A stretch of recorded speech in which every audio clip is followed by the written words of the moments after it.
Polity के जो articles होते हैं और जो अनुच्छेद होते हैं वो टॉप 100 अनुच्छेद हम लोग इस वीडियो में डिस्कस करने वाले हैं। तो जैसा कि एमटीएस और सीजीएल एग्ज़ाम में कई बार डायरेक्ट आर्टिकल्स पूछ लिया जाता है, तो उसी आर्टिकल्स को हम आज की इस वीडियो में अच्छे से समझने वाले हैं, उसको देखने वाले हैं। तो जल्दी से हमारे इस वीडियो को लाइक कर दीजिए। बढ़ते हैं अपने आज के इस वीडियो की तरफ। तो आज का हमारा जो पहला आर्टिकल हो जाएगा वो आर्टिकल 1 हो जाएगा, जिसमें क्या बताया गया है, भारत जो है वो राज्यों का संघ है। और जो आर्टिकल नंबर 2 है ये नए राज्यों का प्रवेश है। और जो आर्टिकल नंबर 3 है उसमें राज्यों की सीमा और उनके नाम से परिवर्तन, ये आर्टिकल है। तो जैसा कि हमने तीनों आर्टिकल देखा, इसमें क्या है, ये है पहला, भारत राज्यों का संघ है। और दूसरा, कोई भी नए राज्य में प्रवेश करने की जो शक्ति है वो आर्टिकल 2 में है। नए राज्य को सीमा बढ़ाकर, घटाकर या फिर उसके राज्य का नाम बदलकर, ये शक्ति किसमें है, आर्टिकल नंबर 3 में है। तो आर्टिकल 1 से लेके 4 तक हमारा ये आर्टिकल हो जाता है। तो आर्टिकल अब जाते हैं भाग 2 में। तो भाग 2 में आर्टिकल आता है 5 से 11, 5 to 11। इसमें क्या बताया गया है, इसमें बताया गया है नागरिकता से संबंधित ये आर्टिकल्स हैं। तो आपको याद रखना पड़ेगा, भाग 2 आर्टिकल 5 to 11 किससे है, नागरिकता से। अब आते हैं भाग 3 पर, जो कि है आर्टिकल 12 से 35, 12 से लेके 35 तक। तो इसमें सबसे पहला आता है हमारा मौलिक अधिकार। तो इस आर्टिकल को बोलते हैं मौलिक अधिकार। और ये हमारा स्टार्ट होता है पहला 14 से लेके 18 तक। तो 14 से लेके 18 तक ये किस बारे में बताता है, ये बताता है समानता का अधिकार। तो आइए देखते हैं आर्टिकल नंबर 14 क्या कहता है, विधि के समक्ष समानता। तो ये आपको याद रखना पड़ेगा, जो विधि के समक्ष समानता है वो आर्टिकल 14 में है। और आर्टिकल 15 में क्या है, धर्म, नस्ल, जाति, लिंग व जन्म स्थान आदि के आधार पर भेदभाव का निरोध। मतलब इन सब चीज़ों को लेके कोई भी इंसान के साथ भेदभाव नहीं होगा। आर्टिकल नंबर 16 कहता है नौकरी के समान अवसर। जहाँ कहीं भी नौकरी के समान अवसर निकलेंगे वहाँ सबको मौका दिया जाएगा, कोई भी इससे अछूता नहीं रहेगा। आर्टिकल नंबर 17 अस्पृश्यता का अंत, अनटचेबिलिटी। जो छुआछूत की जो चीज़ें हो रही हैं, चलती आ रही हैं, उस चीज़ों को ये निरस्त करता है, ख़त्म करता है। और आर्टिकल नंबर 18 जो है वो उपाधियों का अंत करता है। एंड टू टाइटल, कोई भी अपने नाम के आगे या पीछे कोई भी टाइटल नहीं लगा सकता। ये मेडिकल और जो एजुकेशन क्षेत्र और आर्मी से रिलेटेड चीज़ें हैं उन्हें छोड़कर बाकी सब चीज़ों पे लागू होता है। जैसे कोई आर्मी में मेजर है तो अपने नाम के आगे मेजर लगा सकता है।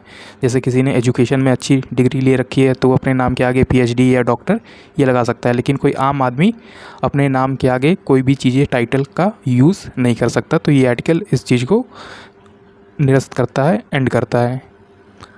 और फिर बढ़ते हैं हम अपने अगले आर्टिकल की तरफ, जो कि है स्वतंत्रता का अधिकार, फ्रीडम के लिए है ये, राइट टू फ्रीडम इसे कहते हैं।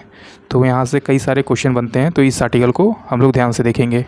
तो यहाँ से हमारा शुरू होता है आर्टिकल नंबर 19।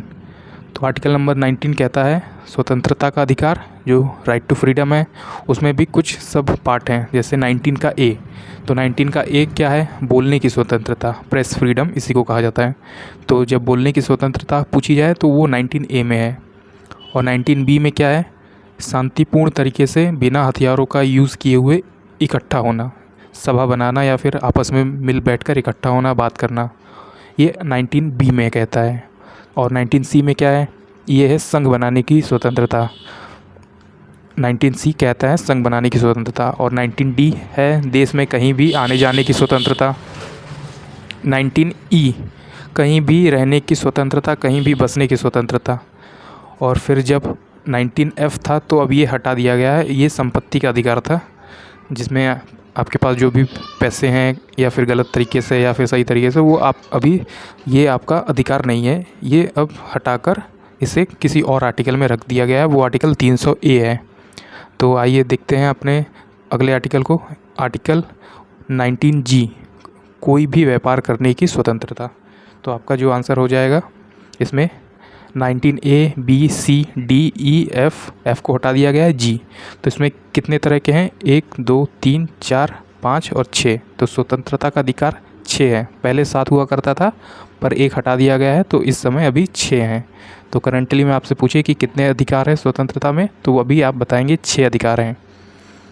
तो एक बार फिर से देख लेते हैं। स्वतंत्रता के अधिकार में पहला क्या है, बोलने की स्वतंत्रता, इकट्ठा होने की स्वतंत्रता, संघ बनाने की और फिर देश में कहीं भी आने जाने की, और फिर जब कहीं आएंगे जाएंगे तो कहीं बसना भी पड़ेगा यहाँ पे रहने की, तो 19E ये कहता है। और जब यहाँ पे बस गए हैं वहाँ पे फिर व्यापार करने की, कोई जॉब करने की स्वतंत्रता, तो 19G ये कहता है। अब देखते हैं आर्टिकल 20। आर्टिकल 20 क्या कहता है?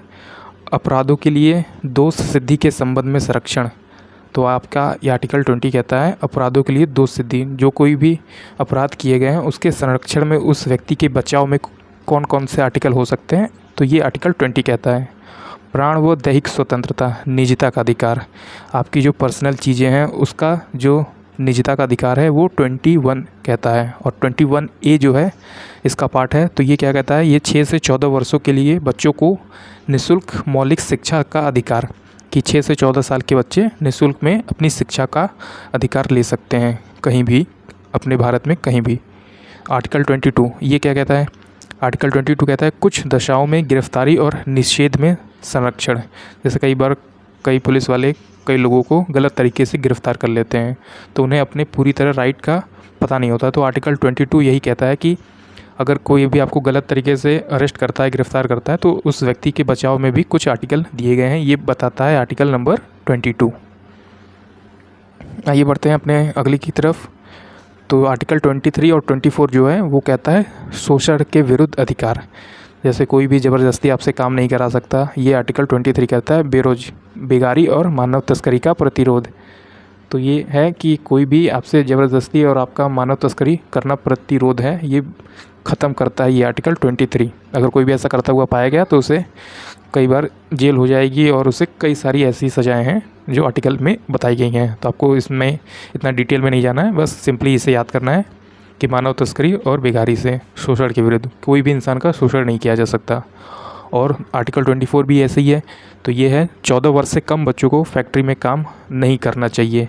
और यह बाल मजदूरी पर रोक, कि जो 14 वर्ष से कम के बच्चे हैं वो कई बार फैक्ट्री वगैरह में या फिर कारखाने में काम करते हैं, तो ये उनके खिलाफ़ आर्टिकल है। ये ऐसी चीज़ें उनको नहीं करवानी चाहिए जो 14 साल के कम के बच्चे हैं। अगला आर्टिकल की तरफ बढ़ते हैं। तो ये है हमारा जो धार्मिक स्वतंत्रता का अधिकार है, तो ये 25 से लेकर 28 तक में है। तो आर्टिकल 25 से लेकर 28 धार्मिक स्वतंत्रता का अधिकार, ये आपको याद रखना पड़ेगा। तो आर्टिकल 25 में है अंतःकरण और धर्म के अबद्ध रूप में मानने, आचरण व प्रचार करने की स्वतंत्रता। मतलब आप जिस धर्म को फॉलो करते हैं वो आप इसे मान सकते हैं, उसका पालन कर सकते हैं और उसका प्रचार करने की भी आपको पूरी स्वतंत्रता होगी। तो आर्टिकल 25 ये कहता है। आर्टिकल 29 क्या कहता है? आर्टिकल 29 कहता है माइनॉरिटी राइट्स। तो जो भी इंसान के माइनॉरिटी राइट्स होते हैं, जैसे कि संस्कृति और शिक्षा संबंधी अधिकार, वो इस आर्टिकल में बताया गया है। तो आर्टिकल 30 कहता है शिक्षा संस्थाओं की स्थापना और प्रशासन करने का अल्पसंख्यकों का अधिकार। तो आर्टिकल 29 और 30 कहता है शिक्षा और संस्कृति से संबंधित है। तो 29 माइनॉरिटी राइट्स से और 30 शिक्षा संस्थाओं की स्थापना और प्रशासन करने का अल्पसंख्यकों का अधिकार। जो आर्टिकल 31 है संपत्ति का अधिकार, इसे हटा दिया गया था और इसे हटाकर 44 संविधान संशोधन 1978 द्वारा ये अधिकार अब मौलिक अधिकार नहीं रहा। वर्तमान में इसे 300A में कानूनी रूप से अधिकार में समायोजित किया गया है। तो जैसा कि आर्टिकल 31 जो है वो संपत्ति का अधिकार था, इसे कब हटाया गया? 44 संविधान संशोधन से इसे हटा दिया गया। और ये कब हुआ था? तो ये हुआ था 1978 में। और इसे अब किस में रखा गया है? कई बार ये क्वेश्चन पूछ लेता है कि ये अधिकार हटा के किस आर्टिकल में रखा गया है। तो ये आर्टिकल 300A हो जाएगा। इसमें कानूनी अधिकार में ये आर्टिकल रख दिया गया है, संपत्ति का अधिकार। और आर्टिकल 2 जो है वो पहले काफ़ी इंपॉर्टेंट हुआ करता था, पर अब ये इतना इंपॉर्टेंट नहीं है। अब ये आर्टिकल सिर्फ आपको ये कहता है कि अगर आपके जो बाकी ऊपर के अधिकार हैं उसका किसी भी तरह हनन होता है तो आप इसे लेकर सुप्रीम कोर्ट जा सकते हैं। सुप्रीम कोर्ट में आप अपनी अर्ज़ी दे सकते हैं कि हमारे ये सिर्फ सारी चीज़ों का जो है वो अधिकार का पालन नहीं हुआ है। तो संवैधानिक उपचारों का अधिकार, इसे कहा गया है आर्टिकल 32 में कि आपके ऊपर के कोई भी अधिकार, जैसे 19 स्वतंत्रता का अधिकार और धर्म से संबंधित अधिकार, कोई भी हनन करता है या फिर किसी भी तरह से आपको इसमें अधिकार नहीं मिलते हैं, तो आप ये अधिकार लेकर आर्टिकल 32 के अंडर जा सकते हैं सुप्रीम कोर्ट में। और आर्टिकल 226 कहता है और आर्टिकल 226 सुप्रीम कोर्ट जाने का अधिकार देता है। आर्टिकल 32 जो है वो आपको जो ऊपर के अधिकार हैं उसका हनन होता है तो सुप्रीम कोर्ट जाने का अधिकार देता है, और 226 जो है वो हाई कोर्ट जाने का अधिकार देता है। अब बढ़ते हैं अपने भाग चौथे पर। भाग चौथा जो है वो आर्टिकल 36 से 51 तक है, जिसे DPSP कहते हैं या फिर राज्य के नीति निर्देशक तत्व कहते हैं, directive principle of state policy. आइए बढ़ते हैं अपने आर्टिकल 22 पर, आर्टिकल 14 पर।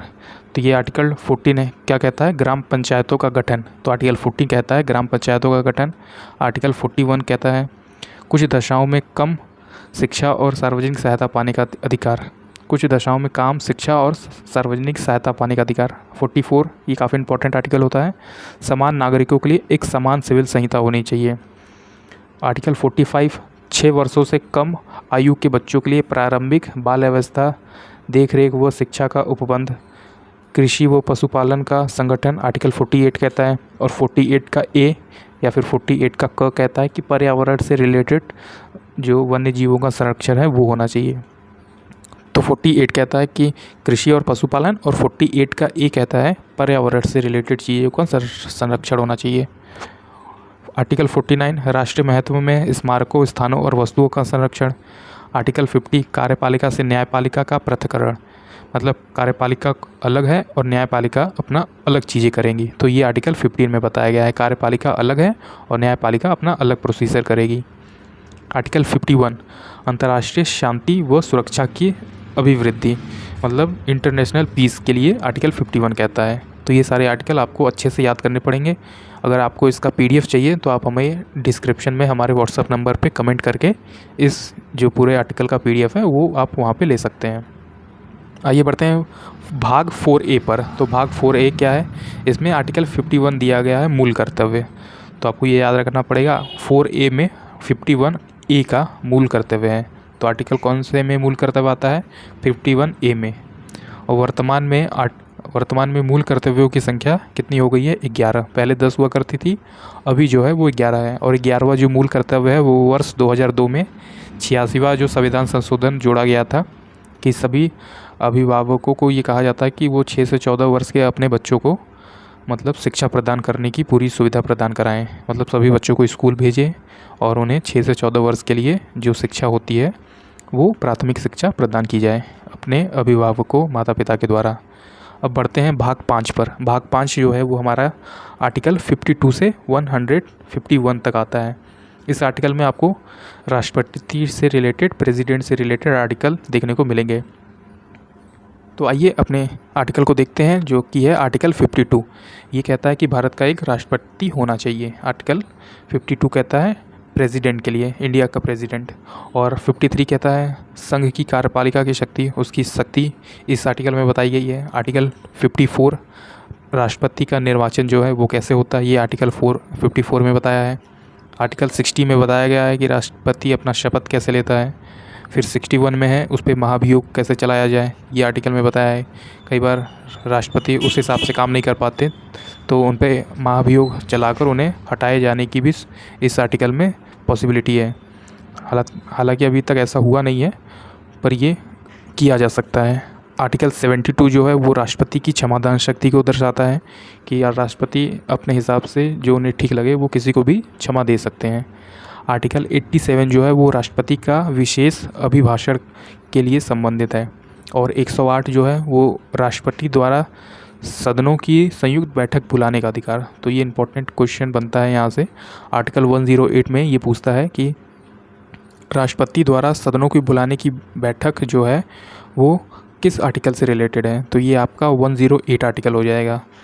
आर्टिकल 123 जो है वो कहता है कि राष्ट्रपति द्वारा अध्यादेश, राष्ट्रपति अपने अध्यादेश जारी कर सकते हैं, वो 123 में कहता है। और 143 में क्या है, सुप्रीम कोर्ट से राष्ट्रपति परामर्श लेने की शक्ति। तो सुप्रीम कोर्ट से राष्ट्रपति परामर्श ले सकते हैं, ये आर्टिकल 143 में कहता है।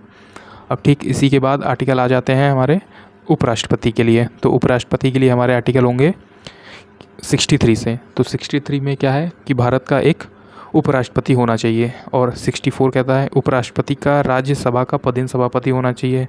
जो उपराष्ट्रपति होता है वो राज्यसभा का ही पदेन सभापति अध्यक्ष होता है, और उसको सैलरी भी उपराष्ट्रपति के नहीं राज्यसभा का पदेन सभापति होने का मिलता है। उसके मतलब इंपॉर्टेंट काम होते हैं राज्यसभा से रिलेटेड, इसलिए उनको सैलरी भी उसी राज्यसभा से रिलेटेड मिलती है। उपराष्ट्रपति का निर्वाचन ये 66 में है। आर्टिकल 66 में क्या है, उपराष्ट्रपति का निर्वाचन, कि उनको कैसे इलेक्ट किया जाता है। और 69 कहता है उपराष्ट्रपति की शपथ। तो जिसे भी पता है कि उपराष्ट्रपति को कौन शपथ दिलाता है तो वो नीचे कमेंट में हमें बता सकते हैं। आर्टिकल 72, अब यहाँ से देखते हैं आर्टिकल 72, तो ये राष्ट्रपति की क्षमादान शक्ति को दर्शाता है। और आर्टिकल 74 ये दर्शाता है राष्ट्रपति की सहायता और सलाह देने के लिए मंत्रिपरिषद। तो जो राष्ट्रपति को सहायता दिया जाता है वो मंत्रिपरिषद के द्वारा दिया जाता है। आप देखते होंगे कि राष्ट्रपति हालांकि उतना एक्टिव नहीं रहते, उतना काम नहीं करते, तो ये सारे काम जो है वो प्रधानमंत्री करते हैं। तो इसलिए मंत्रिपरिषद को राष्ट्रपति को सलाह देने के लिए ये आर्टिकल 74 में दिया गया है ये। और आर्टिकल 76 भारत का एक महान्यायवादी होना चाहिए, ये आर्टिकल 76 में कहता है। आर्टिकल 77 जो है वो भारत सरकार की जो समस्त कार्यवाही राष्ट्रपति के नाम से की जाएगी। आर्टिकल 77 कहता है भारत सरकार की समस्त कार्यवाही जो है वो राष्ट्रपति के नाम से की जाएगी। मतलब किसी भी बिल पे साइन कराना है या फिर कोई भी बहुत बड़ा एक्ट आने वाला है तो उसमें सबसे पहले जो नाम रहेगा वो राष्ट्रपति का रहेगा। संसद का गठन 79 में होता है, संसद का गठन आर्टिकल 79। और 80 में होता है राज्यसभा की संरचना, और 81 में है लोकसभा की संरचना। तो इसे हम लोग ऐसे याद रखते हैं सरला, स से संसद, र से राज्यसभा और लोकसभा ल से। तो 79, 80 और 81 सरला। 87 क्या कहता है राष्ट्रपति का विशेष अभिभाषण होना चाहिए। 93 लोकसभा का अध्यक्ष व उपाध्यक्ष। और आर्टिकल 100 ये इंपॉर्टेंट होता है लोकसभा अध्यक्ष का निर्णायक मत। जब दो पार्टियों में कभी भी विपक्ष और पक्ष में हाफ पॉसिबिलिटी हो जाती है तो वहाँ पे लोकसभा अपना वोट देकर, अपना मत देकर इस पार्टी की तरफ हो जाते हैं और वो बिल पास हो जाता है। और इसी तरह 108 है राष्ट्रपति द्वारा संसदों में संयुक्त बैठक बुलाने का अधिकार, ये होता है आर्टिकल 108 में। और 1010 में क्या है, 1110 में क्या है, आर्टिकल 110 में ये है धन विधेयक। ये कई इंपॉर्टेंट हो जाता है तो आर्टिकल 110 में धन विधेयक होता है। आर्टिकल 112 वित्तीय विवरण, जिसे बजट भी कहा जाता है। हालांकि बजट जैसा शब्द जो है वो हमारे कॉन्स्टिट्यूशन संविधान में नहीं है, तो इसे वित्तीय विवरण कहते हैं।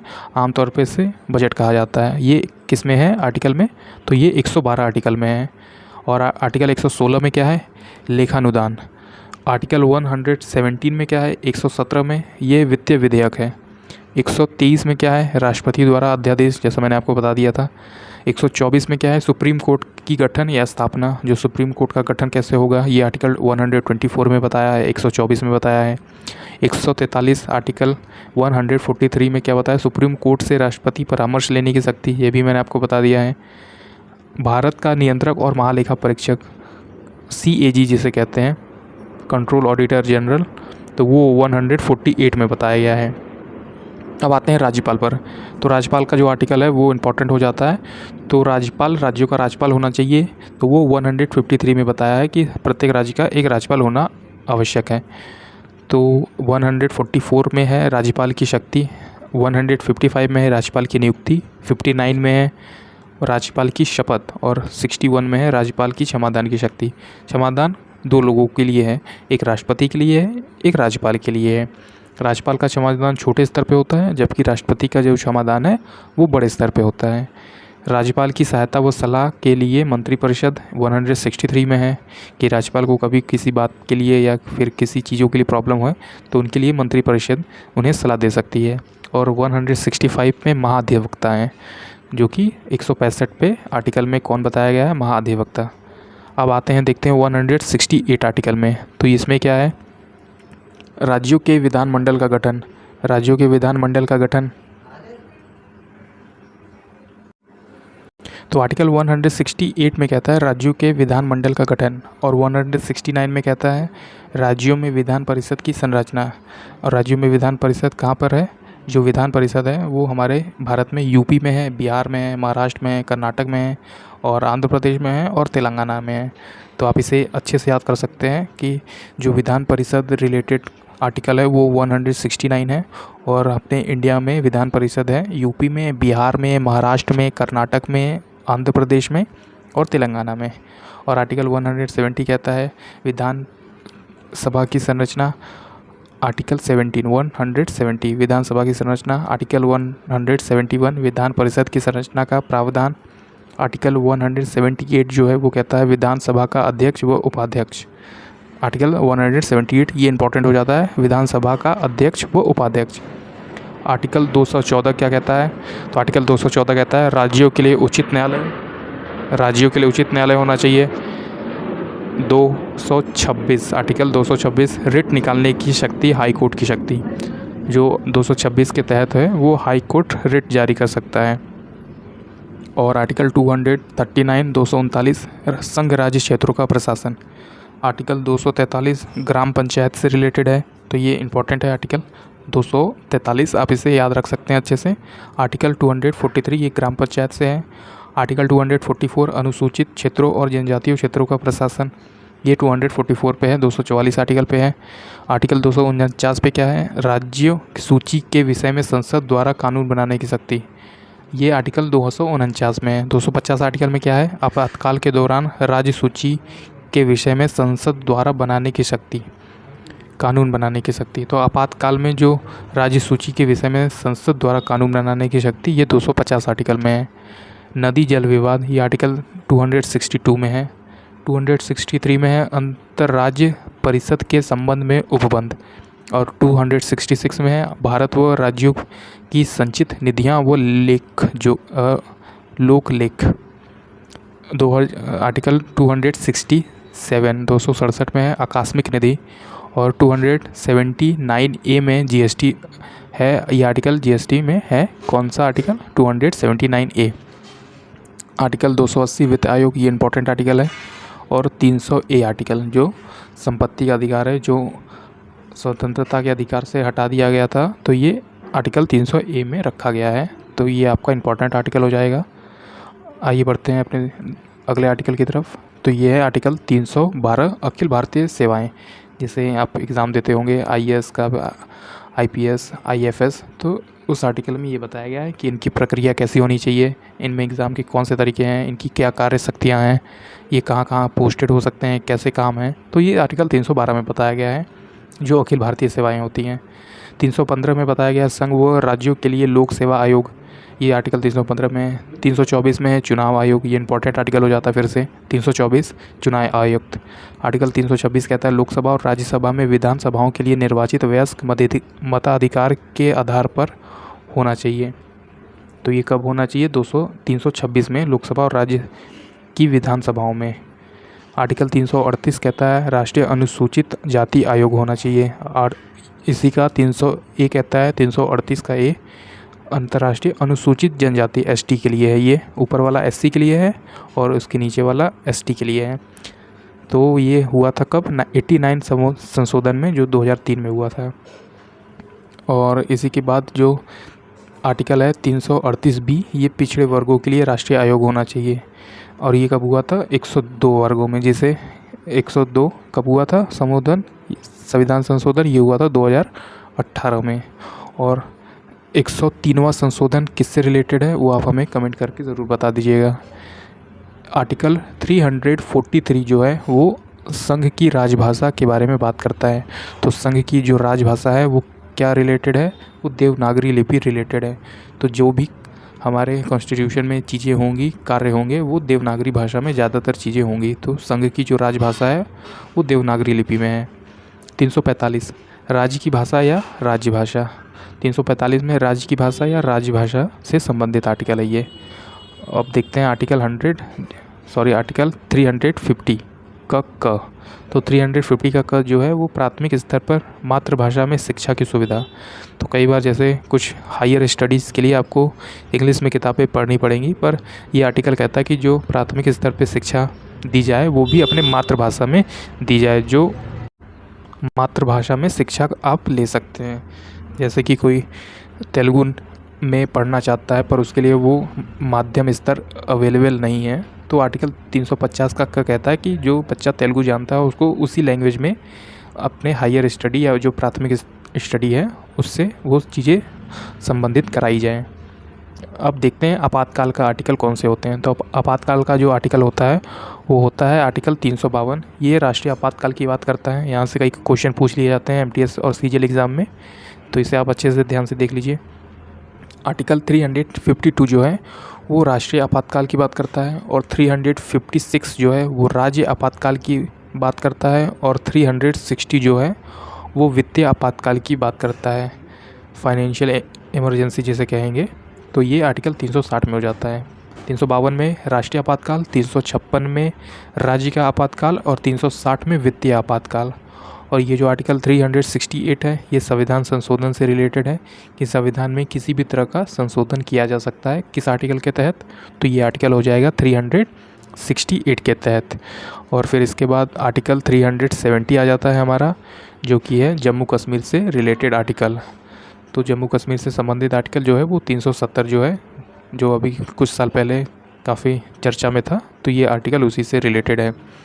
तो दोस्तों ये रहा आज का हमारा ये वीडियो। अगर आपको हमारी ये वीडियो आर्टिकल के ऊपर पसंद आई तो आप हमारे चैनल को सब्सक्राइब कर सकते हैं और अपने दोस्तों में इस वीडियो को शेयर कर सकते हैं। अगर आपको इसका PDF चाहिए तो आप नीचे कमेंट सेक्शन में जाकर डिस्क्रिप्शन में मेरे वहाँ पर मैसेज कर दीजिए व्हाट्सएप नंबर पे, वहाँ आपको ये PDF मिल जाएगी। तब तक के लिए पढ़ते रहिए और अपने एग्ज़ाम्स के लिए, अपने लक्ष्य के लिए आगे बढ़ते रहिए।